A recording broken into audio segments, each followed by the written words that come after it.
সুতরাং ন্যায় বিচার যেখানে থাকে না সেই দেশটা ধ্বংস হয়ে যায়। অন্যায় বিচার আমাদের দেশে, ন্যায় বিচার তো দূরের কথা, সন্তানকে হত্যা করেছে, বাবা লাশ আনতে গেছে, বাবাকে পুলিশে ধরে ফেলেছে, জানাজাটা পর্যন্ত পড়তে দেয় নাই। জানাজা পড়তে যাওয়ার অপরাধে ইমামের চাকরি গেছে, জেলে যেতে হয়েছে। গায়েবানা জানাজা থেকে মুসল্লিদেরকে নিয়ে ধরে পিটাইয়া তারপরে তাদের হাড্ডি গুঁড়া করে দিয়েছে। কিসের ন্যায় বিচার? ন্যায় বিচার প্রতিষ্ঠিত হতে পারে একমাত্র আল্লাহর কোরআনের ব্যবস্থার মাধ্যমে। অন্য কোনো মত পথ এবং বিধানের মাধ্যমে কোনোদিন ন্যায় বিচার কায়েম করেন আল্লাহর চেয়ে ন্যায় বিচারক আর কেউ হতে পারে না। সেই আল্লাহর বিচার আছে কোন কিতাবে? কোরআনের মধ্যে। আল্লাহর নবী কোরআন দিয়া বিচার করেছেন, সেই বিচার ছিল ন্যায় বিচার। সুবহানাল্লাহ বলেন। এর বাইরে যত বিচার হবে সব বিচারগুলো নিঃসন্দেহে অন্যায় বিচার। আপনি দেখুন আল্লাহ রাব্বুল আলামিনের বিচারটা দেখুন। আল্লাহ বলেছেন যে চুরি করে তার হাতটা কেটে দাও। এই হাত তৈরি করেছেন কে? বিচারপতি তৈরি করেছে না। যেই আল্লাহ তৈরি করেছেন হাত, সেই আল্লাহ বলেছেন চুরি করেছে, সে যদি স্বভাবের কারণে চুরি করে তাহলে হাত কেটে দাও। অভাবের কারণে চুরি করলে রাষ্ট্রের উচিত তার অভাব দূর করা আগে। ওমর রাদিয়াল্লাহু তাআলা আনহুর সময় তিনি বললেন যে এখন থেকে চুরির হাত কাটা এই আইন আপাতত রহিত করা হলো। তার কারণ মদিনায় দুর্ভিক্ষ আছে, যতদিন পর্যন্ত এই রকম দুর্ভিক্ষ না হবে, মানে কেটে না যাবে, ততদিন পর্যন্ত চুরি ধরা পড়ল তাদের হাত কাটা যাবে না। তার কারণ রাষ্ট্রের উচিত আগে দুর্ভিক্ষ দূর করা। মোট ৬টি কথা, ৬টি কথার মধ্যে ৩টি করব আর ৩টি করব না। আল্লাহর নির্দেশ ৬টা কাজ। আল্লাহর নির্দেশ কয়টা কাজ? এর মধ্যে ৩টা আল্লাহ করতে বলেছেন আর ৩টা আল্লাহ করতে নিষেধ করেছেন। এই ৩টা যদি করো আর এই ৩টা যদি ছেড়ে দাও, কোন ৩টা করবো এখনই বলবো, আর কোন ৩টা কাজ ছেড়ে দেব সেটাও বলবো। আমার কথা নয়, আমার আল্লাহর কথা। সুবহানাল্লাহ বলেন। যদি এইটা করতে পারো তাহলে আমি আল্লাহ তোমাদের জন্য জান্নাতের জামিনদার হয়ে গেলাম। এর যে ভালো কথা শর্ট সিলেবাসে আর আমার বলার সাধ্য নাই বিধায় আমি এখান থেকেই আপনাদের উদ্দেশ্যে কিছু কথা বলার চেষ্টা করছি। ওমা তাওফীকি ইল্লা বিল্লাহ, রব্বানা লা ইলমা লানা ইল্লা মা আল্লামতানা ইন্নাকা আনতাল আলিমুল হাকিম, রব্বি জিদনি ইলমা। আমার সাথে আউযুবিল্লাহটা পড়েন সবাই। আউযু বিল্লাহি মিনাশ শাইতানির রাজীম। বিসমিল্লাহির রাহমানির রাহিম। বিতাড়িত অভিশপ্ত শয়তানের ওয়াসওয়াসা থেকে আল্লাহর আশ্রয় চাই। কার আশ্রয়? না, জোরে বলতে হবে কার আশ্রয়? আমাদের আশ্রয়দাতা কে? প্রশ্রয়দাতা কে? রক্ষাকর্তা কে? আল্লাহ যেন আমাদেরকে রহম করেন, বলি আমিন। পরম করুণাময় অসীম দয়ালু আল্লাহর নামে শুরু করছি। ইন্নাল্লাহা ইয়া'মুরু বিল আদলি ওয়াল ইহসান ওয়া ইতা'i যিল কুরবা ওয়া ইয়ানহা আনিল ফাহশাই ওয়াল মুনকারি ওয়াল বাগি ইয়া'iযুকুম লা'আল্লাকুম তাযাক্কারুন। আমানতু বিল্লাহ অর্থ হচ্ছে, হে দুনিয়ার মানুষেরা শোনো, নিঃসন্দেহে আমি আল্লাহ তোমাদেরকে অর্ডার করছি 3টি কাজ করো। সুবহানাল্লাহ বলেন। কয়টা? আরো জোরে সবাই মিলে জোরছে বলেন। এখন তো জোরে বলতে অসুবিধা নাই কি? আগে জোরে, এমন কি মাহফিলে বলা হতো যে নারায়ে তাকবীর স্লোগান দেয়া যাবে না, কিন্তু মাঠে জয় বাংলা বললে সেখানে নিষেধ ছিল না। আপনাদের কষ্ট হচ্ছে কারো মনে হয় নাকি? জয় বাংলা স্লোগানটা হলো 1971 সালে বাংলাদেশের মুসলমানদেরকে যে পরাজিত করা হয়েছে রাম রাজ্য কায়েমের জন্য, সেই জন্য নারায়ে তাকবীর স্লোগান বাদ দিয়ে জয় বাংলা, তাদের যে জয় হয়েছিল ভারতের, সেই জন্য আমার দেশে জয় বাংলা স্লোগান দিয়েছে তারা। নারায়ে তাকবীর হচ্ছে মুসলমানদের বিজয়ের স্লোগান, ঠিক না বলেন? বলেন তো দেখি, কাজ করতে হবে কয়টা? 3টা। আর বাদ দিতে হবে কয়টা? 3টা। বাস, বিনিময়ে বেহেশত। এর চেয়ে সহজ সিলেবাস আর কি হতে পারে? ইন্নাল্লাহা ইয়া'মুরু বিল আদলি ওয়াল ইহসান ওয়া ইতাই যিল কুরবা। 3টা কাজ আমি তোমাদেরকে করতে বলছি, আদেশ করছি। আমরা যখন ওয়াজ শুনি তখন কেবল শুনি নামাজ পড়তে হবে, রোজা রাখতে হবে, পর্দা করতে হবে, হালাল খাইতে হবে, হারাম বাদ দিতে হবে। এই ওয়াজটা আমরা অনেক সময় করার সুযোগ পাই না। তা আলহামদুলিল্লাহ আজকে একেবারে জীবন ঘনিষ্ঠ কয়েকটা কথা, 6টা কথা আমরা শুনবো। নিঃসন্দেহে আমি আল্লাহ তোমাদেরকে অর্ডার করছি, নির্দেশ দিচ্ছি। সুবহানাল্লাহ বলেন। অর্ডার কার? আল্লাহ। বিল আদলে, ন্যায় বিচার করবে। কি বিচার? ন্যায় বিচার। ওয়াল ইহসান, মানুষের প্রতি দয়া করবে। ওয়া ইতাই যিল কুরবা, তোমাদের নিকটাত্মীয়দের হক এবং প্রাপ্তিকে বুঝাইয়া দিবে। সুবহানাল্লাহ। বলেন তো করতে হবে কয়টা কাজ? এটা কি নফল হিসাবে না ফরজ হিসাবে? এটা কি আল্লাহ উপদেশ দিয়েছেন না নির্দেশ দিয়েছেন? রাইট। ইন্নাল্লাহ ইয়া'মুরু, আমি আল্লাহ আদেশ করছি, জাস্ট আদেশ। এই 3টা কাজ কি কি দেখি তো। 1 নম্বরে হচ্ছে ন্যায় বিচার। জোরে বলেন। আমি কিন্তু একটু পরে আবার জিজ্ঞেস করব। 1 নম্বরে কি? ন্যায় বিচার। দ্বিতীয় হচ্ছে সৎ ব্যবহার, ইহসান, মানুষের প্রতি দয়া করা। জোরে বলেন, কি করা? তাহলে 1 নম্বর ন্যায় বিচার, দ্বিতীয় কি? দয়া করা। আর তৃতীয় হচ্ছে নিকট আত্মীয়দের হক দিয়ে দেওয়া। আতিদাল কোরবা বা ইতাইদিল কোরবা, নিকট আত্মীয়দের কি দিয়ে দেওয়া? হক দিয়ে দেওয়া। তাহলে বলেন তো প্রথম কাজটা কি করতে হবে? দ্বিতীয়টা কি? দয়া। তৃতীয়টা কি? আত্মীয়দের হক দিয়ে দেওয়া। ব্যাস, এ হলো 3টা করবে। আর 3টা কাজ করবে না, সেই 3টা কি কি? ওয়ায়ানহা আনিল ফাহশা, গুনার কাজ। গুনার কাজ করবে না, আমি নিষেধ করলাম। কি করবে না? গুনার কাজ করবে। অল মুনকার, এবং যত নিষিদ্ধ কার্যাবলী আছে, নিষিদ্ধ নির্দেশাবলী আছে, এগুলো তোমরা করো না। আল্লাহ যা নিষেধ করেছেন তা করা যাবে না। এরপরে হলো আল বাগি, এবং সীমা লঙ্ঘন করবে না। তাহলে বলেন তো দেখি, করতে নিষেধ করা হয়েছে কয়টা? 1 নম্বরে কি? গুনার কাজ। গুনার কাজ করা যাবে না। যেই কাজে গুনাহ হয় সেই কাজ করা যাবে না। ফাহশা মানে হচ্ছে বেহায়া, বেশরম, অশ্লীল, অশ্লীল কাজ করা যাবে না। এরপর যেই কাজ আল্লাহ নিষেধ করছেন সেইটা করা যাবে না, এবং সীমা লঙ্ঘন করা যাবে না। আল্লাহ তাআলা বলেন, ইয়াইজুকুম লাআল্লাকুম তাযাক্কারুন, আমি আল্লাহ তোমাদেরকে ওয়াজ শুনাইয়া দিলাম, এই কথাগুলো যেন তোমরা মনে রাখে চলতে পারো। ওয়াজ জামালউদ্দিন করবেন, আল্লাহ করে দিয়েছেন। আল্লাহর ওয়াজ শুনতে সবাই রাজি আছেন? ডাক্তার যদি বলে আর সিগারেট খাবেন না, তাহলে আপনি মরবেন, সাথে সাথে তোবা তোবা আস্তাগফিরুল্লাহ, আর সিগারেট খাওয়ান যাইবে না। কিন্তু হুজুরেরা যতবার বললো এটার মধ্যে নিকোটিন আছে, এতে ব্রেন নষ্ট হয়, লাংস নষ্ট হয়, আল্লাহ তাআলার হুকুম দিয়া কোরআন দিয়ে বুঝাইলো, তাও হইল না।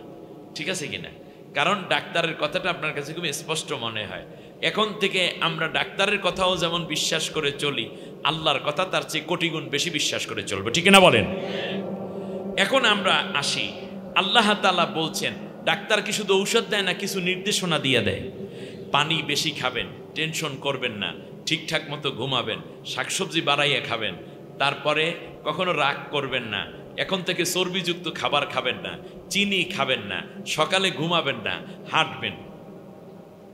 সব শুনে, কারণ সুস্থ থাকার জন্য।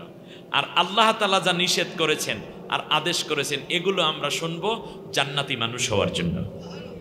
সামাজিক স্থিতিশীলতার জন্য, আমাদের নিরাপত্তার জন্য এবং পরকালে জান্নাতে যাওয়ার জন্য।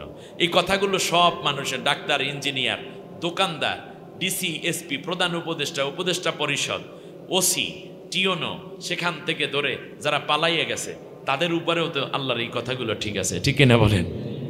ব্যাস, আসেন সূরার নাম যেখান থেকে আমি কথা বলেছি, এই সূরাটার নাম হচ্ছে সূরা আন-নাহল। সূরার নাম কি? নহল শব্দের অর্থ মধু, মক্ষিকা। এই সূরাটার মধ্যে আল্লাহ রব্বুল আলামিন 128টা আয়াত দিয়েছেন। এটার মধ্যে 16টা আছে রুকু। মক্কায় অবতীর্ণ এই সূরা, সূরা নহলের 128 আয়াতের মধ্য থেকে আমি আপনাদের উদ্দেশ্যে একটি আয়াত তিলাওয়াত করে 6টি কর্মনীতি, কর্মসূচি এবং নির্দেশনাবলীকে চুজ করেছি যেই জায়গা থেকে। এটা হচ্ছে 90 নম্বর আয়াত। কততম আয়াত? 90 নম্বর আয়াত। কোন সূরা? সূরা নহল। অবতীর্ণ হয়েছে কোথায় সূরাটা? মক্কায়। এটার মধ্যে রুকু আছে কয়টা বলছি? 16টা। আমরা 90 নম্বর আয়াত থেকে শুনছি, একেবারে মুখস্থ করে নেন। আল্লাহ তাআলা বলছেন, ইন্নাল্লাহা ইয়া'মুরু বিল আদলি ওয়াল ইহসানি ওয়া ইতাই যিল কুরবা। এই আয়াতটা এত বেশি পছন্দ হয়েছে, পরবর্তীতে ইসলামের দ্বিতীয় ওমর বলা হয়, যাকে ওমর বিন আব্দুল আজিজ রাহিমাহুল্লাহ, তিনি তদানীন্তন খুতবার মধ্যে, জুমার দিন ইমাম সাহেবরা যে খুতবা দেন, সেই খুতবার মধ্যে এই আয়াতটা পড়াকে তিনি নির্দেশ দিয়ে বলেছেন, সব ইমাম যেন জুমার শেষে দ্বিতীয় খুতবায় যেন সে এই সূরাটা, মানে এই আয়াতটা তেলাওয়াত করে। এত সুন্দর এবং এত মজবুত আয়াত। রাসূল সাল্লাল্লাহু আলাইহি ওয়াসাল্লাম বলেছেন, গোটা ইসলামী জীবন ব্যবস্থাকে যদি এক করা হয় তাহলে এই আয়াতটা যেন সে পড়ে নেয়। তার কারণ ইসলামী জীবন ব্যবস্থা বুঝতে হলে একটি আয়াত দিয়েই তোমরা ইসলামী রাষ্ট্রটাকে আয়নার সামনে দেখতে পাবা। একজন জান্নাতি মানুষ যদি দেখতে চাও, সে যেন এই 6টা আমলকারী মানুষকে দেখে নেয়। হযরতে আবু বকর রাদিয়াল্লাহু তাআলা আনহু বলেছেন, যদি কোনো ব্যক্তি জান্নাতকে নিজের চোখে দেখতে চায় এবং নিজেকে জান্নাতি বানাতে চায়, সে যেন একটি আয়াতকে পূর্ণ ফলো করে। তার নাম হলো সূরা নহলের 90 নম্বর আয়াত। সুবহানাল্লাহ। একজন সাহাবী আর এক সাহাবীর সাথে দেখা হলে দুইটা জায়গা থেকে আল্লাহর কোরআন তেলাওয়াত না করে একজন থেকে আর একজন আলাদা হতেন না। সুবহানাল্লাহ বলেন। আমরা আলাদা হই, এই বাই বাই, টাটা, দেখা হবে দোস্ত, ভালো থাকিস, মনে হয় যেন ভালো হয় নিজে থাকে না আল্লাহ ভালো রাখেন। ভালো থাকিস নাকি আল্লাহ যেন তোমাকে ভালো রাখেন? কোনটা বলবো এখন থেকে? আল্লাহ যেন তোমাকে ভালো রাখেন। টাটা বাইবে না, বলবো আসসালামু আলাইকুম। আমরা একে অন্যের কথা বলার থেকে আলাদা হই শুধুমাত্র হাসি মুখে মুসাফা করে। আর সাহাবীগণ একে অন্য থেকে আলাদা হতেন আল্লাহর কোরআন তেলাওয়াত করে। সুবহানাল্লাহ। একজন সাহাবী আর একজন সাহাবী থেকে যখন আলাদা হতেন তখন সূরা আসর শুনাইয়া দিতেন। কোন সূরা? সূরা আসর। ওয়াল আসর ইন্নাল ইনসানা লাফি খুসর ইল্লাল্লাযীনা আমানু ওয়া আমিলুস সালিহাতি ওয়া তাওয়াসাউ বিল হাক্কি ওয়া তাওয়াসাউ বিস সাবর। সময়ের কসম, হায়াতের কসম, জীবনের কসম, কালের কসম, নিঃসন্দেহে মানুষ ক্ষতির মধ্যে নিপতিত। সব মানুষগুলো ক্ষতির মধ্যে পড়ে আছে, তবে যারা ঈমান আনে আর নেক কাজে সময় ব্যয় করে, ভালো কাজের পরস্পরে উপদেশ দেয় এবং যারা পরস্পরে মানুষের কল্যাণের জন্য নির্দেশনা দেয়, ধৈর্য ধারণের নির্দেশ দেয়, এই মানুষগুলো দুনিয়া আখেরাতে কোনো ক্ষতির মধ্যে পড়বে না। এই সূরাটা শুনাইয়া দিতেন এক সাহাবী আর এক সাহাবীকে। আর একটা আয়াত শুনাইয়া দিতেন। দুই সাহাবী একটু আলাদা হয়ে যেত। একজন সাহাবী আর একজনের দিকে মুখ করতেন, ওই সাহাবী ওনার দিকে ফিরতেন, কারণ আর একটা আয়াত পরস্পরে মনে করাইয়া দিতেন, ইন্নাল্লাহা ইয়া'মুরু বিল আদলি ওয়াল ইহসান ওয়া ইতাই যিল কুরবা وينهى عن الفحشاء والمنكر والبغي يعظكم لعلكم تذكرون। সুবহানাল্লাহ। বলতেন শোনো, আল্লাহ নির্দেশ দিচ্ছেন বিল আদলে, ন্যায় বিচার করবে, ওয়াল ইহসান, উপকার করবে মানুষের প্রতি, ওয়া ইতাইদিল কুরবা, নিকট আত্মীয়দের হকগুলো দিয়ে দিও। আর তিনি ফাহেশা কাজ থেকে তোমাদেরকে বিরত রাখতে বলেছেন, ওয়াল মুনকার, এবং অন্যায় কাজ থেকে তোমরা বিরত থাকতে বলেছেন। এরপরে ওয়াল বাগী, এবং কথায়, আমলে, আচরণে কখনো তোমরা সীমা লঙ্ঘন করবে না।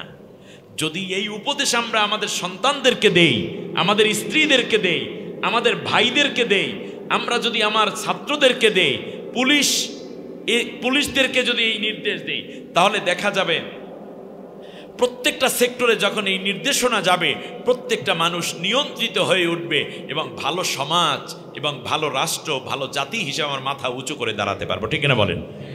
যেই গভর্নমেন্টটা পালিয়ে গেল, আপনারা মনে করেন তারা কি অন্যায় করেছে না? তারা কি সীমা লঙ্ঘন করেছে না? দিনের ভোট দিছে রাত্রে, এইটা কি সীমার মধ্যে রইল নাকি সীমার বাইরে গেল? কথা বলে না, তার মরা মানুষের সামনে ওয়াজ করে, সীমার বাইরে গেছে। আপনারা বলুন, নির্দোষ মানুষকে ধরে তারা জেনাকারের মামলা দিয়েছে,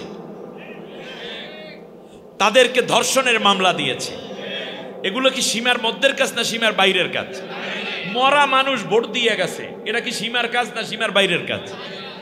দলীয় লোকেরা অন্যায় করলে সেগুলো মাপ, আর বিরোধী দলেরা জোরে আওয়াজ করলেও রাষ্ট্রদ্রোহ মামলা। এগুলো সীমার মধ্যের কাজ না বাইরের কাজ? বাহিরের কাজ। মানুষদেরকে, নির্দোষদেরকে ধরে নিয়ে আয়না ঘরে ঢুকাইয়া নামাজটা পর্যন্ত পড়তে দিত না। আজানের সময় বাদ্য এত জোরে বাজাইতো যাতে করে আজানটা কোনো মুসলমান বন্দির কানে পর্যন্ত না পৌঁছায়। অন্ধকারের মধ্যে এভাবে হাত পা পিছনে বেঁধে তারপরে বসাইয়া রাখতো বছরের পর বছর, এমনকি আলো বাতাস পর্যন্ত তাদেরকে স্পর্শ করতো না, চোখ বাঁধা থাকতো। এগুলোকে সীমার মধ্যের কাজ না সীমার বাইরের কাজ? আজও বলি, যদি সীমার বাইরে যান তাহলে তাদের পরিণতি তা হবে আগেরটা যা হয়েছে। ডাক্তার ঔষধ দেয়, আপনারা বলেন তারা কি একটা ডোজ নির্ধারণ করে দেয় না অসীম ডোজ দিয়ে দেয়? এক বোতল সিরাপ দিছে, অ্যান্টিবায়োটিক, পুরো এক বোতল একসাথে খাইতে বলে না, 7 দিন বসে 1 চামচ 2 চামচ করে খাইতে বলে।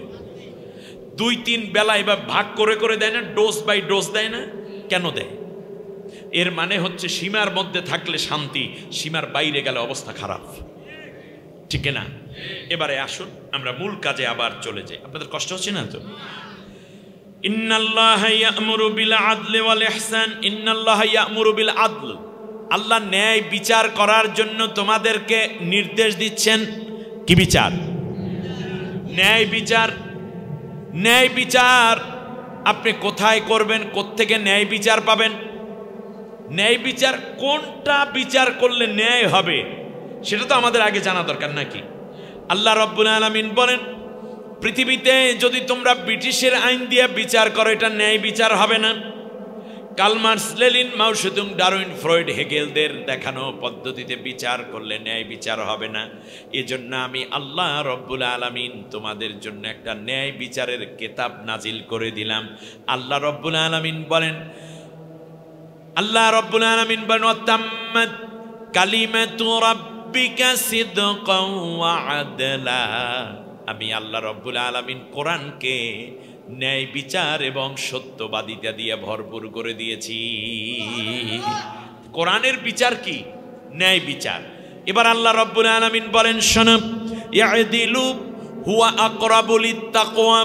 ন্যায় বিচার করবা, তার কারণ এটাই হলো তাকওয়া। আল্লাহ তাআলা অন্য আয়াতের মধ্যে বলেছেন, অন্য আয়াতে আল্লাহ বলেছেন, শোনো,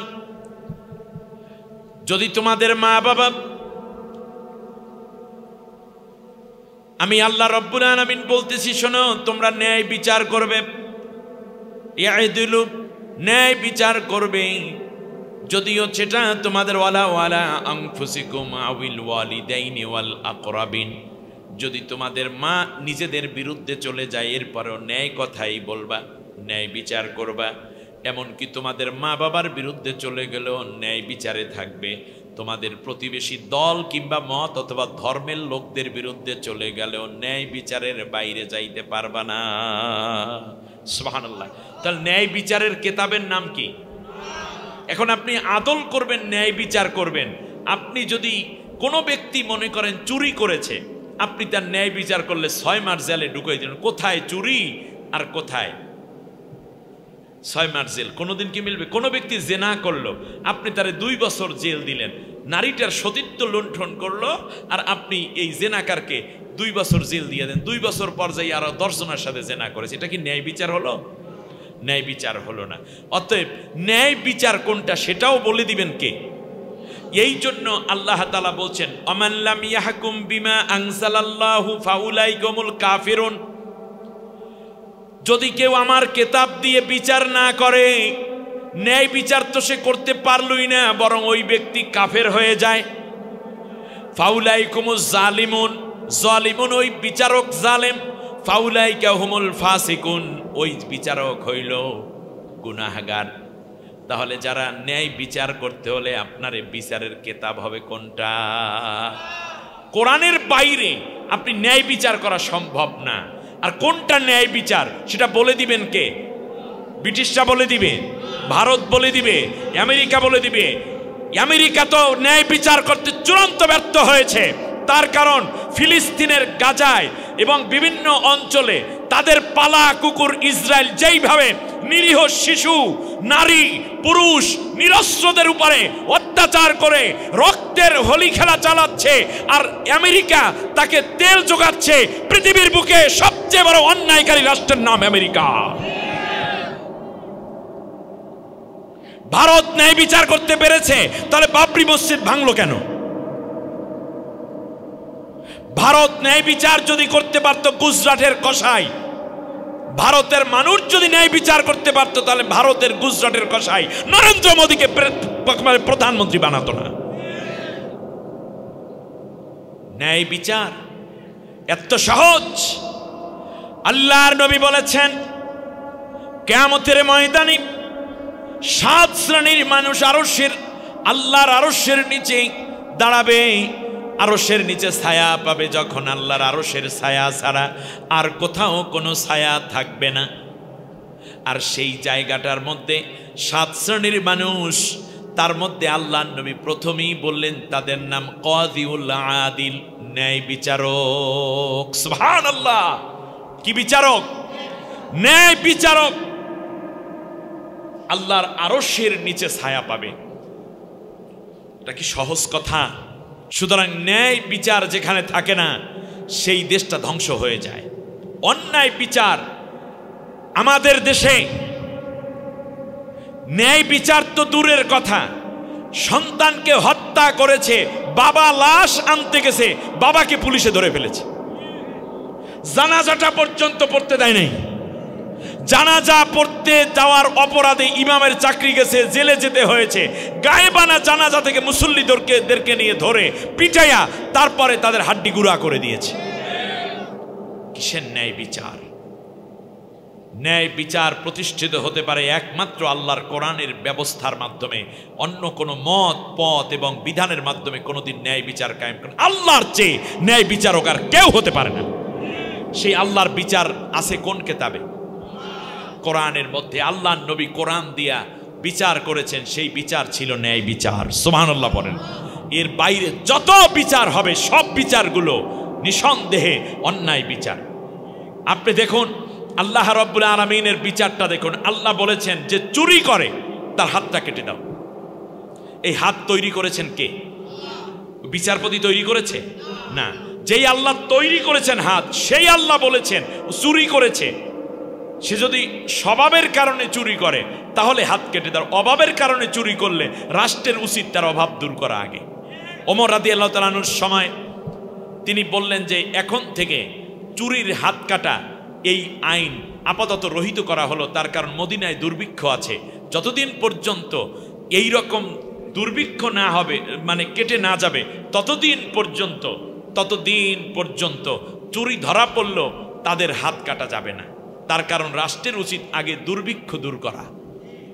অভাবের কারণে যদি চুরি করে তাহলে হাত কাটা নয়, বরং স্বভাবের কারণে। আমার দেশের সালমান এফ রহমান, এই যে দরবেশটা ৬২,০০০ কোটি টাকা দেশ থেকে বিদেশে পাচার করছে। শুধু ৬২,০০০ কোটি টাকা শুধু কি করেছে? পাচার করে বিদেশে পাঠিয়েছে। এটি অভাবের চুরি না স্বভাবের চুরি? আমার দেশের ভূমিমন্ত্রী ৫৫৬টা রাষ্ট্র, ৫৫৬টা বাড়ি বানাইছে ৫৩টা রাষ্ট্রে। বিশ্বের ৫৩ রাষ্ট্রে ৫৫৬টা বাড়ি বানাই রাখছে সে একা। আপনি বলেন এটাকে অভাবের চোর না স্বভাবের চোর? চুরির যদি হাত কাটা যায়, প্রথমে এদের সকলের হাতগুলো আগে কাটবে। আপনার ঘরের মধ্যে চোর ঢোকে আপনার স্ত্রীর গহনা নিয়ে যাচ্ছে, আপনার ফ্ল্যাটের তালা ভেঙে আপনার অলংকার আদি সব নিয়ে যাচ্ছে। এখন আপনি তো অসহায় হয়ে যাচ্ছেন। যদি ১-২টা চোরের হাত কাটা হইতো তাহলে বাংলাদেশ চোর মুক্ত হয়ে যেত। তাহলে কোরআনের আইনের বিরোধিতা তো চোরদের করার কথা, আমরা তো করার কথা না। আমার দেশে যারা অন্য রাজনৈতিক দল করেন কিংবা অন্যান্য মত এবং পথের লোক আছেন, আপনারা কেন আল্লাহর কোরআনের এই আইনের পক্ষে, কোরআন বিচার পক্ষে সমর্থন দেন না? এর মানে আপনারা চোরের পক্ষে আছেন। অতএব চোরের পক্ষে যারা, তারাও চোর বলে বিবেচিত হবে। জিনাকার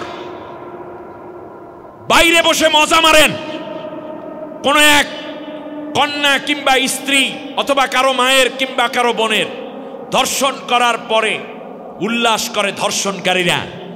আপনি আল্লাহর কোরআনের দিকে তাকান। আল্লাহ বলেছেন, আয-যানিয়াতু ওয়াজ-যানি ফাজলিদু কুল্লা ওয়াহিদিন মিনহুমা মিয়াতা জালদা। জেনাকারীকে ১০০টা বেত্রাঘাত করার, যদি বিবাহিত হয় কোমর পর্যন্ত গেড়ে ওদের মস্তক উড়াই দাও পাথর মেরে। তার কারণ হচ্ছে কোন জেনাকার সমাজে বাস করার কোনো অধিকার নাই তার। যদি এই আপনাদের কক্সেস বাজারে ১-২টা জেনাকারকে কোমর পর্যন্ত গাইরা মস্তক উড়াইয়া দিত ঢেল মাইরা, তাহলে দেখতেন সব জেনাকারগুলো ভালো হয়ে যেত। আপনার স্ত্রী তার সাথে পরকীয়া করার সাহস কেউ দেখাতো না। এমনকি আপনার মেয়েটা কলেজ, স্কুল, মাদ্রাসা, ইউনিভার্সিটি যেত, কেউ চোখ তুলে তাকাবার সাহস পেত না। আপনার বোনের ইজ্জত, সম্ভ্রম, নিরাপত্তা পেত। অতএব আল্লাহর কোরআনের পক্ষে সমর্থন না দিয়ে আপনি জিনাকে প্রমোট করতেছেন। কিয়ামতের দিন আল্লাহর আদালতে আপনাকেও দাঁড়াতে হবে। والذين يحاربون الله ورسوله ويسعون في الارض فيقتلوا او يصلبوا او تقطع ايديهم وارجلهم من خلاف। যারা সমাজে বিশৃঙ্খলা সৃষ্টি করে, চুরি করে, ডাকাতি করে, ছিনতাই করে, তাদেরকে ধরো, এরপর তাদের বিপরীত দিক থেকে হাত পা কেটে দাও। ডান হাত বাম পা কাটো। আর একবার চুরি করলে বাম হাত ডান পা কেটে দাও। অথবা তাদের শুলি চড়াও, অথবা তাদেরকে হত্যার সম্মুখীন করো, অথবা দেশ থেকে তাদেরকে অন্য দেশে পাঠিয়ে দাও। এটা ছিল আল্লাহর অর্ডার। কিন্তু আপনি কি করলেন? আল্লাহর কোরআনের বিধান কায়েম না থাকার কারণে আপনাকেও ছিনতাই করে, আপনাকেও ছুরিকাহত করে, আপনার ছেলেকে কিডন্যাপ করে, আপনার ব্যাংক লুট করে, আপনার শেয়ার বাজার লুট করে। যদি এই রকম লোকদেরকে এই রকম ২-৪টে শাস্তি দেওয়া হতো, গোটা বাংলাদেশ একদিনে সাইজ হয়ে যেত। তা আল্লাহ রাব্বুল আলামিন যেটা বললেন আমরা তো তা করলাম না। ফলে দেখা যায় গুন্ডা, পান্ডা, চোর, ডাকাত কয়দিন পর আবার ছাড়া পেয়ে সমাজের আগের চেয়ে বেশি দুষ্টমিতে লিপ্ত হয়ে যায়। আল্লাহ নবীর রাষ্ট্রে এত পীর ছিল না, কিন্তু চুরি ছিল। তার কারণ আল্লাহর আইন প্রতিষ্ঠিত ছিল। তাই ন্যায় বিচারের কেতাবের নাম কি? কোরআনের শাসনের বাইরে যত বিচার আছে সবগুলো অন্যায় বিচার। আপনি খেয়াল করুন, আমরা ন্যায় বিচার বলতেছি, তো ন্যায় বিচারটা তো আল্লাহর কোরআন দিয়ে না হলে সেটা ন্যায় বিচার হতেই পারে না। অতএব আল্লাহ তাআলা বলছেন, ইন্নাল্লাহা ইয়া'মুরু বিল আদলি, ন্যায় বিচার করো। ন্যায় বিচার কি? আল আইনু বিল আইনে, অল উজনু বিল উজনে, অল উনফি বিল উনফে, হ্যাঁ, অসিজনে বিল সিজনে। আল্লাহ তাআলা বলছেন, কেউ যদি কারো চোখ নষ্ট করে তার চোখটা নষ্ট করে দাও। কেউ যদি কারো দাঁত ভেঙে ফেলে ঘুষি মাইরে অন্যায় ভাবে, তাহলে তার দাঁত একটা ফালাই দাও। যেই কয়টা দাঁত ও ফালাইছে ওর ওই কয়টা দাঁত ফালাই দাও। কেউ যদি কারো কান কেটে ফেলে, তাহলে যে কাটছে ওরে ধরো, ওরে কান কেটে দাও।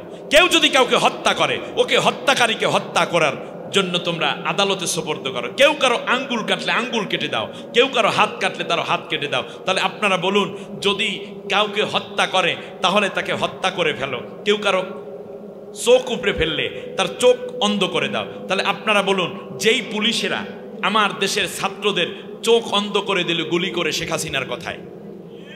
এই পুলিশদেরকে ধরে যদি এই মুহূর্তে চোখগুলো বন্ধ করে 10টা পুলিশের চোখ অন্ধ করলে অন্য সব পুলিশ, কথাটা বোঝেন নাই মানে? এতগুলো মানুষ হত্যা করে গেল যার কথায়, তাকে যদি এই হত্যার সম্মুখীন করা হয় তাহলে আপনারা বলুন তো দেখি, আর কোনোদিন কোনো প্রেসিডেন্ট প্রধানমন্ত্রী কি মানুষ হত্যা করার নির্দেশ দেওয়ার সাহস পাবে? তিনি আসিবেন বলেন, আপনি না আসলেও আপনাকে আনা হবে। ডক্টর ইউনূস বলেছেন যে আমাদের প্রধান উপদেষ্টা বলেছেন যে যারা হত্যার সাথে জড়িত তাদেরকে এই জমিনে বিচার করা হবেই হবে।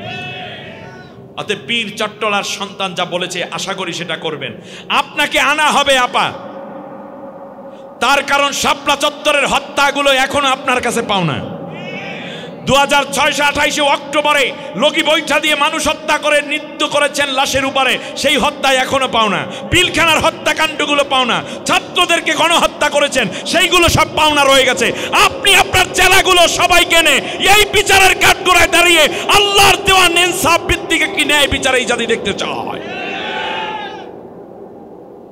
ন্যায় বিচার যে সমাজে থাকে না, সেই সমাজটা সমাজ থাকে না, পশুর সমাজ হয়ে যায়। ন্যায় বিচার ওমর রাদিয়াল্লাহু তাআলা আনহু করেছেন সন্তানের উপরে, ঠিক কিনা বলেন? রাসূল সাল্লাল্লাহু আলাইহি ওয়াসাল্লামের সময় এক মহিলা, নাম ছিল ফাতেমা, নবীর মেয়ের নামে নাম, চুরি করেছে। রাসূল সাল্লাল্লাহু আলাইহি ওয়াসাল্লামের সময় মামলা করা হলো। আল্লাহর নবী তার হাত কাটার নির্দেশ দিলেন। রহিত করার জন্য অনেকে দাবি তুলছিলেন দূরের থেকে। এক পর্যায়ে যায়েদ বিন হারেসা রাদিয়াল্লাহু তাআলা আনহু, যেহেতু নবীর পালক পুত্র, খুব মায়াবী, তিনি গিয়ে বলল, ইয়া রাসূলুল্লাহ, একটা দাবি করব। অন্যান্য সাহাবীরাও চাচ্ছেন, অন্য যে কোনো জিনিস দিয়ে হলেও এই মহিলার হাতটা যেন কাটা না যায়। রাসূল সাল্লাল্লাহু আলাইহি ওয়াসাল্লামের চোখ মোবারক লাল হয়ে গেল। তিনি প্রচণ্ড রেগে গেলেন, মসজিদে নববীর খুতবা দিলেন। মিম্বরে দাঁড়িয়ে খুতবা দিয়ে বলছেন, এই শুধু এই ফাতেমা না, আমার কলিজার টুকরা কন্যা ফাতেমাও যে চুরি করতে আমি তার হাত কেটে দিতাম, আমি এক বিন্দু পিছপা হতাম না। তার কারণ এটা আমার নির্দেশ না, এটা আমার আল্লাহর নির্দেশ। বাংলাদেশে যদি একটা হত্যাকাণ্ডের ঠিক বিচার হয়, আর হত্যা করে তাদেরকে বিচার করে কোথায়? ওই সিপাতের মধ্যে অন্ধকারে। ওইটা না, হত্যাকাণ্ডের বিচার হতে হবে প্রকাশ্যে। জেনার ব্যভিচার হতে হবে, মানে বিচার হতে হবে প্রকাশ্যে। ফলে দেখা যায় অনেক খুনি অটো ঠিক হয়ে যেত। অতএব ন্যায় বিচারের জন্য যেই সংবিধান দরকার সেইটার নাম কি? আল্লাহ রাব্বুল আলামিনের জন্য বলেছেন, শোনো, ন্যায় বিচার করবে। ইন্নাল্লাহা ইয়া'মুরু বিল আদলি, ন্যায় বিচার। আপনার ছেলে এবং আপনার মেয়ে খাইতে বসেছেন, ছেলের প্লেটে দিয়েছেন একটা ডিম, মেয়ের প্লেটে দিয়েছেন অর্ধেকটা, এটা ন্যায় বিচার হয়নি। আপনার একাধিক স্ত্রী থাকতে পারে, কিন্তু এক স্ত্রীকে আপনি অনেক ভালোবাসেন আর এক স্ত্রীর খবর নেন না, এটাও অন্যায় বিচার। আমার কথা বুঝে আসতেছে? ছোট ছেলেকে জমিন লিখে দিয়েছেন, বড় ছেলেকে দেন নাই, অন্যায় বিচার। ছেলেকে সম্পত্তি দিয়েছেন, মেয়েকে আপনি সম্পদ থেকে মাহরুম করেছেন, এটা অন্যায় বিচার। অতএব জীবন চলার প্রত্যেকটা জায়গায় আমরা যেন ন্যায় বিচার করতে পারি, বলেন আমিন। আপনি বড় হুজুর, চিল্লা দেন একসাথে 3টা, বড় বক্তা, আপনি পিসাব, আপনি জাকিরিন শাকিরিন, আপনি তবলিগের লোক, আপনি মুরিদ, আপনি খলিফা, কিন্তু আপনি ন্যায় বিচার করতে পারেন নাই, আপনি জান্নাতে যেতে পারবেন না। অতএব ন্যায়ের ক্ষেত্রে, ইনসাফের ক্ষেত্রে আমরা যেন ঠিকঠাক মতো চলতে পারি, আল্লাহ আমাদেরকে সেই তৌফিক দান করুন। আর ন্যায় বিচারের জায়গা আমরা পাবো কোথায়? আল কোরআন। কোরআনের বাইরে যত বিচার আছে এর মধ্যে ন্যায় কোনোদিনও সম্ভব হতে পারে না। অল ইহসান, এবং তোমরা দয়া প্রদর্শন করবে। আল্লাহ রাব্বুল আলামিন বলেন, হাল জাযাউল ইহসানি ইল্লাল ইহসান, তুমি যদি কারো প্রতি দয়া করো তার বিনিময় দয়া ছাড়া কিছুই পাবে না। সুবহানাল্লাহ পড়েন, সূরা আর রহমানে আছে না এটা, হাল জাযাউল ইহসানি ইল্লাল ইহসান। অন্য আয়াতে আল্লাহ রাব্বুল আলামিন বলেন, অবিল ওয়ালিদাইনে ইহসানা, মা বাবার প্রতি কি করো? ইহসান করো।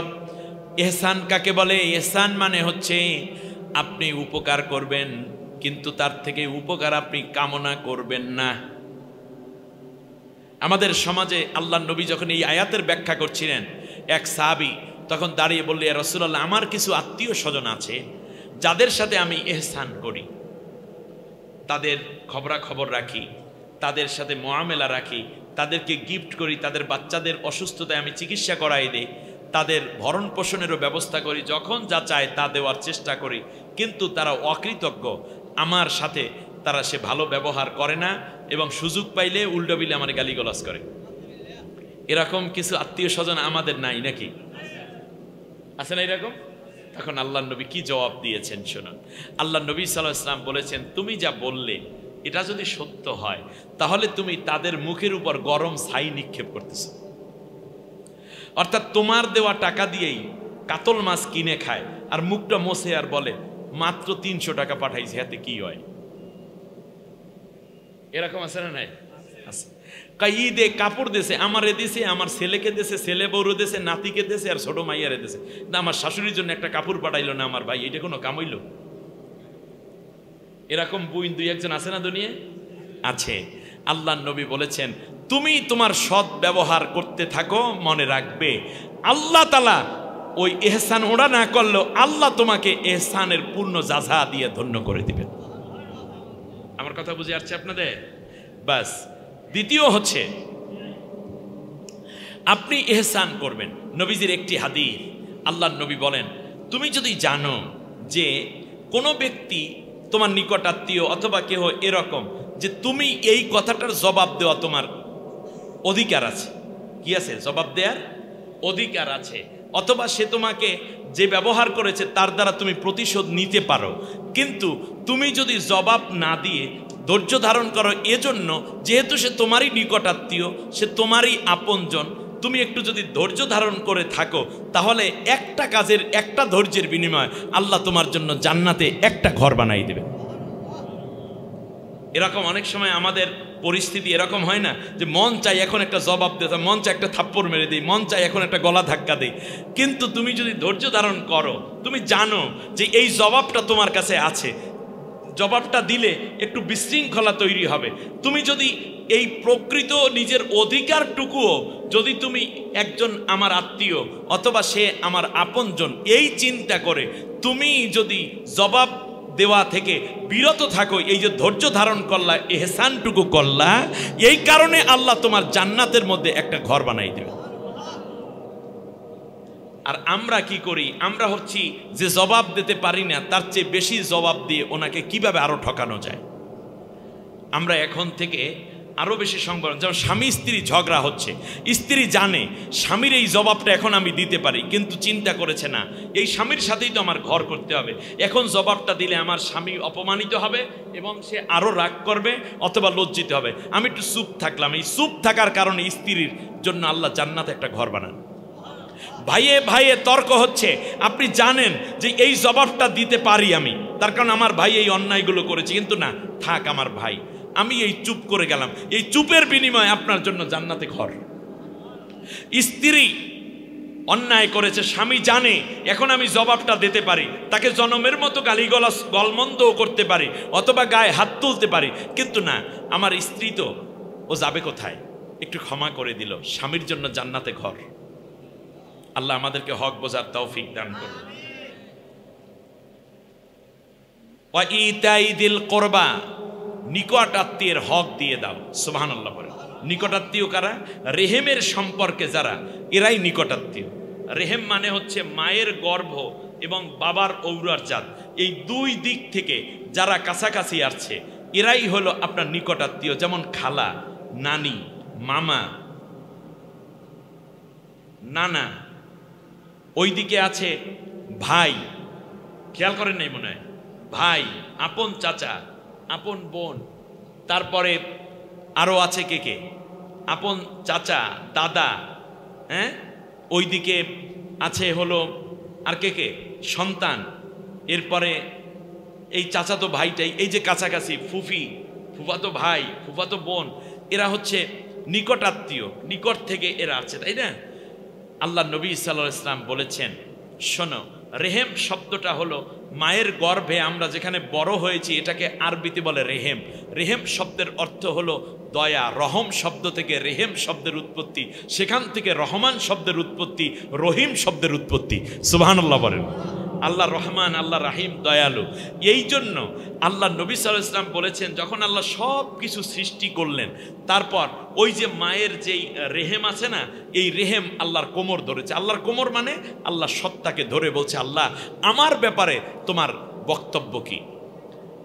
আল্লাহ রাব্বুল আলামিন তখন বললেন, শোনো, তোমার সাথে যারা সম্পর্ক রাখবে আমি আল্লাহ তাদের সাথে সম্পর্ক রাখবো, আর তোমার সাথে যাদের সম্পর্ক ছিন্ন হবে আমি আল্লাহ তাদের সাথে সম্পর্ক ছিন্ন করে ফেলবো। অতএব বোন একটু কথা বললো আর ভাই মোবাইলটা বন্ধ করে দিলেন, নাম্বারটা ব্লক করে দিলেন, আর বাড়িতে যাওয়া আসা বন্ধ করে দিলেন, এটা করবেন না। অথবা ভাইয়ের বাড়িতে একটুখানি কথার কাটাকাটি হলো, ভাইকে এখন আর খবর নেন না, বোন যা, ও ভাই মনে করবো ভাই মইরে গেছে, এরকম বোন মাঝে মাঝে রিয়াকশন দেখায় না, এটা করা যাবে না। ভাই ভাই একটু তর্ক হলো সকালবেলা রাস্তায় বসে, এখন থেকে ভাই ভাইকে আর সালামও দেয় না, কালামও নাই। সালাম মানে সালাম দেওয়ার, কালাম মানে কথা, কথাবার্তা সব বন্ধ করে দিয়েছেন, এটা করা যাবে না। নবীজি বলেছেন 3 দিন 3 রাতের বেশি কোনো মোমেন্ট থেকে যদি কথাবার্তা বন্ধ করে, এর মধ্যে যে মারা যাবে 2 জন জাহান্নামে যাবে। তবে ওই ব্যক্তি উত্তম যে আগে গিয়ে সালাম দেবে। সুবহানাল্লাহ পড়েন। সুতরাং আমরা আমাদের নিকটাত্মীয়দের সাথে কোনো রকম যত অন্যায় করুক আমরা একটু সয়ে যাব, তার বিনিময়ে যা দেবেন আমাদেরকে কে? মনে থাকবে তো? বোনের সাথে সম্পর্ক খারাপ, ভাইয়ের সাথে ভাইয়ের সম্পর্ক খারাপ, এরকম লোক এখানে আছেন না নাই? থাকলেও আজকের থেকে সব মিটিয়ে ফেলতে হবে। আল্লাহ আমাদেরকে ভালোভাবে সবার সাথে মিলেমিশে উদার হওয়ার তৌফিক দান করুন। আল্লাহ রব্বুল আলামিন বলতেছেন, এখন তাহলে আপনি কি করলেন? আপনার বাবা আপনাকে সম্পত্তি লিখে দিয়ে গেছে, আপনার বোনকে ঠকাইছে, এখন আপনি চাচ্ছেন যে সম্পদ আমার থাকুক, বোনের সাথে সম্পর্ক ভালো রাখবো। এটা করবেন না। আগামীকাল কি আপনি আপনার বোনের সম্পত্তিটা ফিরাই দেবেন। ওই নিজে মানে বগলের নিচে ইট আর মুখে শেখ ফরিদ, এটা দরকার নেই। এর মানে আগে আপনি সম্পদ ফিরিয়ে দিয়ে তারপর বলেন, বোন তুই আমার বোন, আসবি, বেড়াবি, থাকবি, খাবি, যতক্ষণ পারি আমি তোমার প্রতি ভালো ব্যবহার চালাবো, আমি খাইলে তুই খাবি, দাওয়াত দেব, চলে আসবি, কোনো কথা নেই। জামাই মাইয়া পোলা যা আছে, মায়ের ছেলে সবাইকে নিয়ে বেড়াই যাবে। এই যে সম্পর্ক, এই সম্পর্ক যারা বেশি বেশি জুড়বে আল্লাহ তাআলা তাদের উপর বেশি বেশি দয়া করবেন। এক সাহাবী মানে আল্লাহ নবী সাল্লাল্লাহু আলাইহি ওয়াসাল্লাম একদিন মসজিদে নববীতে দাঁড়িয়ে বললেন, তোমাদের মধ্যে তোমরা কি চাও তোমাদের হায়াতটা বেড়ে যাক? সুবহানাল্লাহ। আপনাদের হায়াত বাড়ুক, আপনারা চান? মাশাআল্লাহ, আমিও চাই। নবীজি জিজ্ঞেস করেন, তোমাদের মধ্যে তোমরা কি তোমাদের রিজিক বেড়ে যাক, এটা তোমরা চাও? বললে, হ্যাঁ রাসূল, এটা আমরা চাই। আল্লাহর নবী বললেন, তোমরা কি এটা চাও যে তোমরা পরকালে সবাই জান্নাতি হয়ে যাও? সাহাবীগণ বললেন, নবী হ্যাঁ এটা চাই। তোমরা কি চাও দুনিয়ায় তোমরা সম্পদশালী হবে, দারিদ্রতা দূর হয়ে যাক, তোমরা কি এটা চাও? সাহাবীগণ বললেন, হ্যাঁ নবী এটা চাই।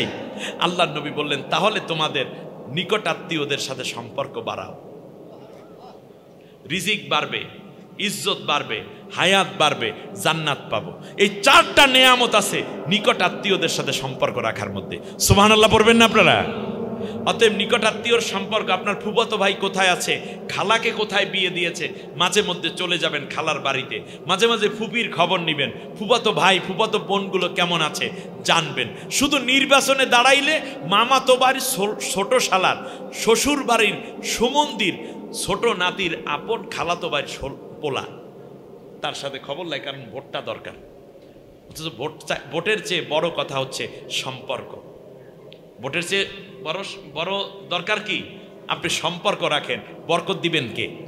আল্লাহ যেন আমাদেরকে নিকট আত্মীয়, নবী বলেছেন তুমি যদি নিকট আত্মীয়কে দান করো তাহলে দ্বিগুণ সওয়াব, অন্যকে দান করলে একটা সওয়াব। যেমন আপনার জাকাতের টাকা, সাদাকার টাকা, কর্জে হাসানা, অন্যকে দিচ্ছেন একটা সওয়াব, আর নিকট আত্মীয়কে দিলে ডাবল সওয়াব। একদিকে আপনি দান করলেন আর একদিকে নিকটকে দান করলেন। অনেক সময় দেখা যায় এক ভাই গরিব আর এক ভাই অনেক ধনী, তখন বলে তুই আর ঢাকায় বেড়াইতে ট্রাইতে আসিস না, কারণ তোর জামা প্যান্ট ট্যান্ট তত ভালো নাই, আসলে আমার বন্ধু বান্ধবের মধ্যে ইজ্জত বাঁচে না। বোকা, তোমার ভাইকে ধনী করে দেয়া তোমারই কর্তব্য ছিল। বোন বাসায় বেড়াতে আসলে তুই আসলে আমার কাজের লোকেরও তো এত খারাপ জামা কাপড় না, আস্তাগফিরুল্লাহিল আযীম। ভাইয়ের মুখে এমন কথা শুনে বোন কান্না করে, এটা বলবেন না। আপনার ছেলে মেয়ে এরকম আছে কিছু লোক, এবং কিছু ভাবিরাও এরকম আছে, ফুপি বাসায় বেড়াতে আসে, বাচ্চাগুলো ভাতিজা ভাতিজিদেরকে ফুপির কাছে যেতে দেয় না। রে অত পরিচ্ছন্ন না, জামা কাপড় ওই আইছে কত কিছু জানি নিয়ে যাবে, এরকম বলবেন না। আপনি আপনার বোনকে ধনী করে দেন, বোনের জন্য বাড়ি উঠিয়ে দেন, বোনের জন্য একটু জায়গা রেখে দেন, বোনের জন্য আপনি নতুন জামা কাপড় দেন, বোনের জন্য দামি সাবান, দামি শ্যাম্পু, দামি একটু সেন্ট, এগুলো বোনকে পাঠিয়ে দেন। ফলে সেও আস্তে আস্তে সুন্দর হয়ে উঠবে, তাহলে বোঝা যাবে ভাই বোনের সম্পর্ক। আর না হলে ওই বোনের কারণে আপনিও লজ্জিত হবেন আপনার স্ত্রীর কাছে, যে তোমার বোনকে আজকে এইভাবে, তুমি কত বড় ধনী মানুষ, তোমরা তো এমনি ফকিন্নির বংশ। আমি কি বানাইয়ে বলতেছি কথাগুলো? অতএব আপনার সম্পদের মধ্যে আপনার বোনের হক আছে। আল্লাহ আপনাকে ধনী করেছেন, এর অর্থ এই নয় আপনার ইজ্জত আপনার পরিশ্রমের কারণে। এর মানে আল্লাহ আপনাকে কিছু সম্পদ দিয়া আপনার ভাইগনা ভাগ্নি, ভাতিজা ভাতিজি, ভাই বোনকে আপনি যেন দান করেন, সেই জন্য আল্লাহ আপনাকে গার্জিয়ান বানাই দিয়েছে। আপনি দেখেন এই যে পানিটা, এই পানিটা বোতলে, এটা কিসে? বোতলে। এখানে কমপক্ষে 4 গ্লাস পানি আছে। এই আপনারে আল্লাহ বোতল বানাইছে, আর আপনার ভাইকে, আপনার বোনকে, আপনার মামাকে, আপনার ফুফিকে আল্লাহ তাআলা গ্লাস বানাইছে। অর্থাৎ আপনি যেন এখান থেকে ঢেলে ঢেলে দিতে পারেন। বোতলেরটা পুরো আটকাইয়ে রাখলে কয়দিন পর ডেট ওভার হয়ে যাবে, ওটা খাইলে আপনিও মরবেন। এত স্বচ্ছ কথা, সহজ কথা যদি আপনার না বোঝেন তাহলে আমি দুঃখিত। প্রচুর মাছ পেয়েছেন, কথার কথা ধরেন, অন্য জেলেরা পায় নাই আপনার মতো মাছ। এর মানে হচ্ছে এই মাছের মধ্যে আপনার বোনের হক আছে। যদি 5 লাখ টাকার মাছ বিক্রি করেন, কমপক্ষে 10,000 টাকা বোনের জন্য বিকাশ করে দেন, যে বোন আজকে প্রচুর মাছ পেয়েছি, মনে করছি 1 লাখ টাকার বেশি হবে না, এইবার আয়, কিন্তু 5 লাখ হয়েছে। এর মানে আল্লাহ আমার মাধ্যমে তোকে দেওয়ার জন্য ব্যবস্থা করে দিয়েছেন। যদি এই কৃপণতা করেন, পরবর্তীতে যাবেন সাগরের মধ্যে পুরো জাল নৌকা সব ডুববে, তারপর নিজে নুনা পানি খাইতে খাইতে কিনারে আসবেন। বাঁচতেও পারেন, মরতেও পারেন। আমার কথাগুলো আপনার কাছে তিক্ত মনে হলেও এটাই বাস্তবতা। আল্লাহ আপনাকে হজ করার তৌফিক দিয়েছেন, বোনের জন্য একটা বোরকাও আনতে পারেন নাই কেন? তোরা তো ফকিন্নি রয়ে গেলি। ভাগ্নারে কটাক্ষ করেন, ভাগ্নিকে কটাক্ষ করেন, বোনকে কটাক্ষ করেন, ভগ্নিপতিকে কটাক্ষ করেন, কারণ আপনি ধনী না, বরং সবাইকে নিয়ে যদি বড় হতে পারেন এটাই বড়। আচ্ছা, শরীরের কোনো এক জায়গায় যদি গোশত অনেকগুলো বেড়ে যায়, সেটি কি স্বাভাবিক না অস্বাভাবিক? এটার আমরা কি বলি? টিউমার। এটারে কি বলি? এটা পাইকে গেলে ক্যান্সার, আপনি মরবেন। সুতরাং আপনি যদি এক কোণা দিয়ে বড় হয়ে ওঠেন, আপনার খালা গরিব, ফুফি গরিব, চাচা গরিব, ভাই গরিব, বোন গরিব, আপনি যদি সমন্বয় না করতে পারেন, তাহলে আপনি টিউমার মার্কা ধনী। কি মার্কা? টিউমার মার্কা ধনী। অতএব আপনার ক্যান্সারে ধরে গেছে। আল্লাহ আমাদেরকে হক বুঝে সামনে আগাবার তৌফিক দান করে। তাহলে 3টে আল্লাহ করতে বলেছেন। 1 নম্বরে কি বলেন তো দেখি? ন্যায় বিচার। দ্বিতীয় হলো ইহসান। আল্লাহ নবী বলেছেন, ইরহামু মান ফিল আরদি ইয়ারহামুকুম মান ফিস সামায়। দুনিয়াবাসীর প্রতি দয়া করো, আসমানবাসী তোমার প্রতি দয়া করবেন। খায়রুন নাস মাইয়ানফাউন নাস। পৃথিবীর মধ্যে শ্রেষ্ঠ মানুষ ওই ব্যক্তি যে 10 বার হজ করে, নাকি? যার দাড়িতে মেহেদি দেওয়া, যে তাহাজ্জুদ পড়ে, যে সারাদিন তসবিহ পড়ে না। আল্লাহ নবী বলেছেন ওই ব্যক্তি শ্রেষ্ঠ যার দ্বারা অন্য মানুষ উপকৃত হয়। সুবহানাল্লাহ, সুবহানাল্লাহ। আমরা যেন মানুষের উপকার করতে পারি, আমরা যেন ইহসান করতে পারি, সবাই বলি আমিন। আর নিকটাত্মীয়দের হক আমরা দিয়ে দেব। আল্লাহ কবুল করুন, বলেন আমিন। ওয়ায়ানহা আনিল ফাহশা। ফাহশা মানে হচ্ছে গুনার কাজ, যেগুলো বেপরদায় চলা, জেনা ব্যভিচারের জন্য রাস্তা উন্মুক্ত করে দেয়া, মাদক দ্রব্যের সরাসরি করা, চুরির জন্য উৎসাহিত করা, ছিনতাইয়ের জন্য দল সৃষ্টি করা, কিশোর গ্যাং করা, মানুষকে হত্যা করার পরিকল্পনা করা, অন্যায়ভাবে ক্ষমতা দখলের চিন্তা করা, ক্ষমতায় যাওয়ার চিন্তা করা, ক্ষমতায় থাকার চিন্তা করা, এরপরে ঘুষ খাওয়া, দুর্নীতি করা, সুদ খাওয়া, এমনকি কোনো নারীর প্রতি মিথ্যা অপবাদ দেয়া, শিক্ষার পাশাপাশি মানুষের সাথে অন্যায় আচরণের মাধ্যমে অশ্লীলতা ছড়ানো। ইউটিউব এবং ফেসবুকে মাঝে মাঝে দেখবেন স্বামী স্ত্রী 2 জনে এমন অভিনয় করে, ফলে বউরেও দেখাইয়ে দিল মানুষকে। এমনকি কোনো কোনো সময় এরকমও দৃশ্য বানাইয়া ফেলায় যে স্বামীরে জোতা দিয়ে পিটাইতে আছে শুধুমাত্র একটা কয়েকজন ভিউ পাবে এই জন্য। নাউজুবিল্লাহি মিন জালিক। নিজের বউকে ফেসবুকে আনা, প্রোফাইলে ছবি দেয়, এটা ফায়সা। এটা কি ফায়সা কাজ। মেয়েরা লাইভে এসে এই যে মালামাল বিক্রি করে, গায়ে মাথার কাপড় ফালাইয়া দিয়া কাপড় বিক্রি করে, সোনো বিক্রি করে, পাউডার বিক্রি করে, লাইভে আসে এবং তারা অর্ডার করে, এই যে আপনার হোম ডেলিভারির ব্যবস্থা করে, এটা ফায়সা। এইরকম অশ্লীলতা যা আছে এইগুলো ফায়সা হিসাবে, এই ফায়সা থেকে আল্লাহ বাঁচার জন্য নির্দেশ দিচ্ছেন। আমার কথা আপনাদের বুঝে আসছে? ফায়সা, আমার সমাজে ফায়সার অভাব নাই, ফায়সার অভাব নেই। আপনি একটা চকলেট কিনতে যাবেন, সেখানেও দেখবেন একটা মাইয়ার ছবি। রিক্সা, একটা সাইকেল কিনতে যাবেন, সেখানেও সাইকেল কিভাবে চালাইতে হয় তা দেখাইবে মাইয়ারা। আর মেয়ের হইল স্কিন প্যান্ট পরা, এখানে একটা গেঞ্জি পরা, গায়ে মাথায় কোনো কাপড় নেই। শুধু তাই না, আপনি একটা সয়াবিন তেল কিনতে যাইবেন, সেখানেও মেয়েদের চুল ফালানো। একটা কেসি কিনতে যাবেন, একটা ব্লেড কিনতে যাইবেন, সেখানেও মেয়েদের ছবি। এর মানে হচ্ছে দুনিয়ায় যেন পুরুষের কোনো কাজ নাই, সব অ্যাড দিতে হবে মহিলাদের। এটা ফায়সা। একটি ইসলামী সমাজ তৈরি হলে এই ফায়সাকে তুলে দেওয়া হবে ইনশাআল্লাহ। বিগত 15টা বছর এই ফায়সাকে প্রমোট করা হয়েছে, ইসলামকে গলা চিপে হত্যা করার ব্যবস্থা করা হয়েছিল। এজন্য আগামী দিন যদি অন্যায় থেকে বাঁচতে হয়, তাহলে আমাদেরকে ইসলামের বিধিবিধানের মধ্যে নারী পর্দা সহ তার কর্মসংস্থানে যাবে, কোনো ফায়সা থাকবে না, কেউ তাকে ইফটিজিং করার দুঃসাহস দেখাতে পারবে না। নারী ব্যাংকে যাবে, নারী তার অফিসে যাবে, নারী বাজারে যাবে, কেনাকাটা করবে, নারীদের জন্য মার্কেট থাকবে আলাদা, সেখানে নারীদের এমন কিছু প্রসাধনী আছে যেগুলো পুরুষরা বিক্রি করতে লজ্জা লাগে, পুরুষের কাছে গিয়ে বলতেও পারে না, ঠিক না? এরকম কিছু জিনিস আছে না, মহিলাদের ড্রেস। এখানে নারীদের জন্য আলাদা, প্রত্যেক মার্কেটে নারীদের জন্য আলাদা ব্যবস্থা থাকবে। যেখানে ইসলামী রাষ্ট্র হলে সেখানে নারীরা গিয়ে তাদের প্রসাধনী নিয়ে আসবে, তাদের যে চিকিৎসার সামগ্রী আছে সেগুলো তারা নিয়ে আসবে, প্রয়োজনীয় উপকরণ নিয়ে আসবে। নারীরা নারীদের জন্য ক্রেতা বিক্রেতা হবে। সুবহানাল্লাহ বলবেন। নারীদের জন্য আলাদা স্কুল কলেজ থাকবে, যেখানে নারী শিক্ষিকা থাকবে। পুরুষ ছেলেদের জন্য আলাদা ক্লাস থাকবে, সেখানে শিক্ষক থাকবে। নারীদের জন্য আলাদা গাড়ি থাকবে, নারীদের জন্য আলাদা হসপিটাল থাকবে, নারীদের জন্য আলাদা চিকিৎসালয় থাকবে, নারীদের জন্য আলাদা মেডিকেল থাকবে, নার্সিং থাকবে।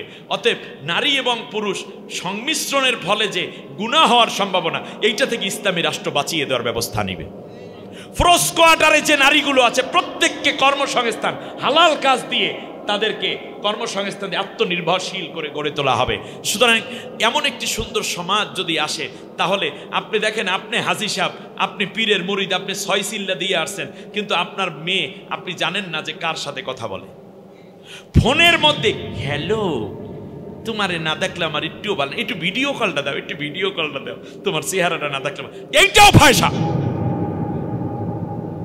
এই ফায়সা থেকে আল্লাহ আমাদেরকে বাঁচার তৌফিক দিন। গুনাহ, ফায়সার কাজের দ্বারা মূলত গুনাহ, কবিরা গুনার দিকে মানুষকে ধাবিত করে। অল মুনকার, আল্লাহ যা নিষেধ করেছেন সেই কাজগুলো তোমরা বন্ধ রাখবে। আল্লাহ কি জুলুম করতে বলেছেন? মিথ্যা কথা বলতে বলেছেন? নামাজ তরক করতে বলেছেন? মাদক সেবন করতে বলেছেন? অন্যের জমিন দখল করতে বলেছেন? ওয়াদা ভঙ্গ করতে বলেছেন? আমাদের সমাজে এরকম বহু লোক আছে, জমিন দেবেন এই জন্য টাকা নিয়ে জমিন যা ক্রেতা যে তারে ঘুরাইতে ঘুরাইতে 3, 4, 5 বছর লাগাই দিয়েছে। এখনো পর্যন্ত জমিন দেওয়া তো দূরের, 2 বেলা শেষকালে আল্লাহর কাছে কান্দে, আল্লাহ জমিন না দেব, কমপক্ষে টাকা কয়টা ফেরত দেব। কথা বলেছেন একটা, দিচ্ছেন আর একটা। যারা বিশেষ করে প্রপার্টি বিজনেস করে এবং হোমল্যান্ড যাদের আছে, ওই যে কি জানো, টাকা নিয়ে তারপরে ফ্ল্যাট এর কিস্তিতে নেয়, কিন্তু দেওয়ার কথা 2025 সালে, 2031 সাল হয়ে যায়, এরপরও দেওয়ার কোনো নাম নাই। এইরকম ওয়াদা ভঙ্গকারী মুনাফেক মার্কা ব্যবসায়ী আমাদের দেশে আছে না নাই? দেওয়ার কথা ছিল একরকম, দিচ্ছে আর এক রকম। মাঝখানে নতুন করে আবার অনেকগুলো টাকা বাজেট দয় দেয়, এইটা দেন, এইটা দেন, এটা দেন, এটা দিতে দিতে শেষ বেড়ায় তওবা করে যে আল্লাহ দোয়াও চাই, মাপও চাই, ইয়া জানলে কোনোদিন ফ্ল্যাট কিনতে যাইতাম না। আপনারা মনে করছেন আমি বানাই কথা বলতেছি? ওয়াদা করে আপনি টাকা নিয়েছেন, ভাই 5,000 টাকা দেন, নিয়েছেন, কবে দেবেন? কয় এই যে এখন তো মাসের মাত্র 12 তারিখ, আমি ভাই এই মাসের 31 তারিখে তোমাকে টাকাটা দিয়ে দেবেন। বিশ্বাস করেন ভাই, খুব বিপদে পড়ে গেছে। পরের মাসের 31, পরের মাসের 31, পরের মাসের 31, 2 বছর হয়ে গেছে 5,000 টাকা দেওয়ার খবর নেই। শেষকালে মোবাইলটা নাম্বারটা ব্ল্যাক লিস্টে ফালাই দিয়েছে। শেষ পর্যন্ত দেওয়া ছিল কর্জে হাসানা, এখন সম্পর্কই শেষ। এটাই করা মোমেনের কাজ হবে? অতএব এই নিষিদ্ধ কাজগুলো যা আছে আমাদের সমাজে, এর থেকে যেন আল্লাহ আমাদেরকে বাঁচার তৌফিক। আল বাগি এবং সীমা লঙ্ঘন, প্রত্যেকটা কাজে একটা সীমা থাকা দরকার।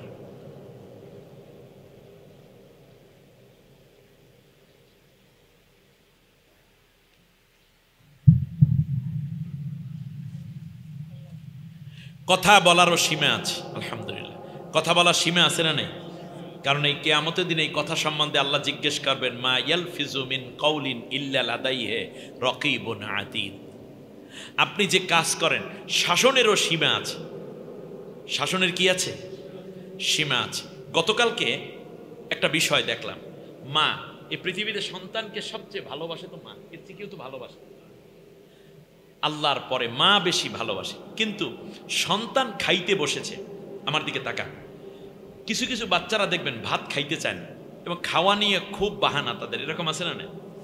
মায়ের এত দরদ দিল, কিন্তু মা অনেক দিন পর্যন্ত কষ্ট সইছে আর পারে নাই, শেষ পর্যন্ত মুখের মধ্যে ভাত জোরে ঢুকাই দিয়েছে। এখন আর গেলে না বাচ্চা, জোরে পিঠের মধ্যে মারছে কিল, মুখের মধ্যে ভাত গিয়ে গলায় আটকে বাচ্চা ওখানে শেষ। এরকম খবর এই তো গতকাল কিন্তু ফেসবুকে দেখলাম। এখন মায়ে তো পাগলিনীর মতো। আচ্ছা বলেন তো দেখি, এখানে তার ধৈর্য ধারণ করা উচিত ছিল? এর মানে সীমার বাইরে চলে গেলে যা হয়, আপনি একটা চিন্তা করেন তো, কত সীমা লঙ্ঘন করলে, কত সীমা লঙ্ঘন করলে 350 জন এমপি একজনও খুঁজে পাইতেছেন না একসাথে। পৃথিবীতে ফেরাউন শেষ হয়েছে, নমরুদ শেষ হয়েছে, সাদ্দাত শেষ হয়েছে, আসহাবে ফিল শেষ হয়েছে, আসহাবুল উখদুদ শেষ হয়েছে, লুত, কওমে আদ, কওমে সামুদ শেষ হয়েছে, সমূলে শেষ হয়েছে, কিন্তু কেউ পালাইয়া যায়নি কোন স্বৈর শাসক দুনিয়া থেকে। কিন্তু এরা এমন হয়ে গেল, 442টা উপজেলা চেয়ারম্যান সব তাদের, একজনও আপনি পানি পর আনতে যাই খুঁজে পাইবেন না।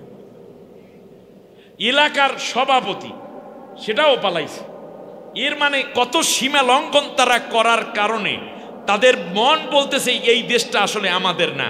কিন্তু 18 বছর আগে আল্লামা দেলোয়ার হোসেন সাঈদী, আল্লাহ তার কোরআনের পাখিটার কবরটাকে জান্নাতের নূর দিয়ে মোনাওয়ার করে দিন। তিনি বলেছেন, মুসলমানরা গাছের গোড়া ধরে নাড়া দেবে, দিল্লি গিয়ে মামুবাড়ি পড়বা। 18 বছর আগের কথা, কেমনে যে মামুবাড়ি গিয়েই পড়লো সেই চিন্তা করতেছি আমি। আল্লাহর এক জিন্দা ওলি, ঠিক কিনা বলেন? এই জাতি তাকে স্মরণ করবে, শ্রদ্ধার সাথে দোয়া করবে, মন উজাড় করে ইনশাআল্লাহ। এখন আপনি দেখেন কত বড় সীমা লঙ্ঘন হলে, বেটার মুখে দাড়ি ছিল, সাদা দাড়ি, সাদা চুল, যখন দেখছে অবস্থা খারাপ 5 আগস্ট, নিজের সাদা দাড়িগুলো সব কামাইয়া ক্লিন শেপ করে ফেলাইছে, মোজগুলাও কামাইছে, সাদা চুলগুলারে কলপ দিয়ে কালা বানাইছে। কার কথা বলতেছে? দরবেশ। সীমা লঙ্ঘন করার পরিণতি দেখুন, পুলিশে ধইরা ফেলাইছে, শেষ পর্যন্ত তাকে রিমান্ডে দেওয়া হলো। এক পর্যায়ে জিজ্ঞেস করলো, যাই করছেন না করছেন, কিন্তু আপনি দাড়িগুলা কামাইলেন কে? বলতেছে, তোমরা মাসলা মাসাইল কিচ্ছু জানো না, তোমরা খালি পুলিশ হইছো, আর আমাদেরকে ধরে এখন পিড়াইতে পারো, গলা ধাক্কা, গালিগালাজ করতে পারো। বল না স্যার, বলেন দেখি কি ঘটনা। কয়ে, শোনো, দাড়ি রাখা হইলো সুন্নত, আর জান বাঁচান ফরজ। ফরজ রক্ষা করতে যাইয়া সুন্নত কামাইয়া লাইছে। শয়তান কি গাছে ধরে? এরকম বহু ঘটনা ঘটতেছে। আমাদের ইনুস চাচা আবার আলাদা জিনিস, সে আবার সামনের কয়েকজনকে দেখায়, আদালতে আইনে নেয়, জামাই আদরে ভিতরে ভিতরে সিপাতে মায়ের দিয়া কোন ব্যাংকে কত টাকা রাখছে সবগুলোরে উদ্ধার করতেছে। এই জন্য ডিম থেরাপি চলতেছে বিদায় বাংলাদেশে পেঁয়াজের দাম, আলুর দাম কমে গেল, ডিমের দাম কিন্তু কমে নাই, ওই জায়গায় কামে লাগতেছে। ঠিক কিনা কন? ওই জায়গায় এই জন্য দেখবেন আন্ডার দাম কিন্তু কমে নেই, খেয়াল করছেন? একটু কমছে। এই যাই হোক, এখন আপনি খেয়াল করেন এই ঘটনাটা ঘটতেছে, পরবর্তী দেখা গেল টাকা বেশি ইউরোপে ঢুকছে, এই জন্য ইউরোপীয় ইউনিয়নের 17 দেশের রাষ্ট্রদূতকে ডাইকে নিয়ে আসছে চাচাই, আইনা তাদেরকে বলছে তোমার রাষ্ট্রে এই ব্যাংকে এত টাকা ঢুকছে, এই ব্যাংকে এই অ্যাকাউন্ট নাম্বারে এত টাকা ঢুকছে। বলছে স্যার আপনি যা বলবেন সব টাকা আমরা পাঠাই দেব। যাওয়ার সময় 17 এই যে 2 মাস আগে একটা মিটিং হলো, সেখানে বলছে যে সরকারকে সব ধরনের সহযোগিতা দিতে আমরা রাজি আছি। এর মানে কি তারা টাকা দেবে? না, তোমার দেশে যে অন্যায়ভাবে টাকা ঢুকছে আমার দেশ থেকে পাচার করছে সেই টাকাগুলো দাও। এর মানে চোরের টাকা এখন ডাকাইতে লইয়া আসতেছে। ডাকাইতে অর্থ এই যে এটা ডাকাতে এটা না, এর মানে হচ্ছে প্রকাশ্যে নিয়ে আসতেছে, ঠিক কিনা বলেন? ওরা তো চুরি করছে, এখন প্রকাশ্যে আইনের মাধ্যমে নিয়ে আসতেছে। 4000 কোটি টাকার ঋণ এই 7 মাসে পরিশোধ করা হয়েছে।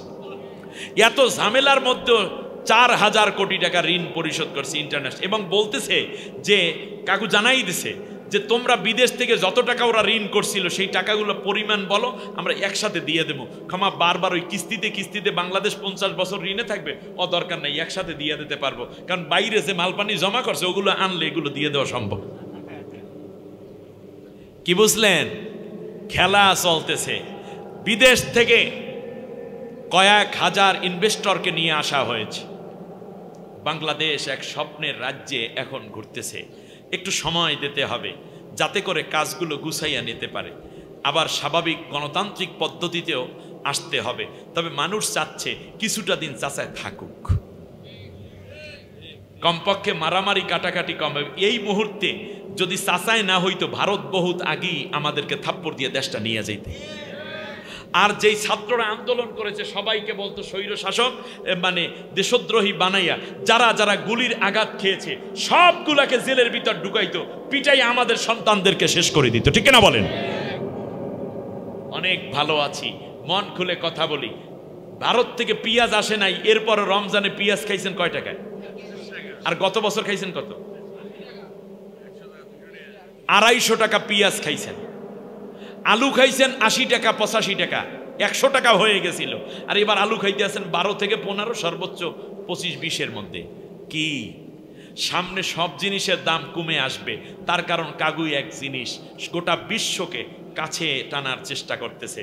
অতএব বাংলাদেশকে যদি সমৃদ্ধ করতে হয় তাহলে অবশ্যই চাচার মতো মানুষকে কিছুটা সময় দিলে আমাদের ভবিষ্যৎ প্রজন্ম শক্ত করে দাঁড়াবার সুযোগ পাবে।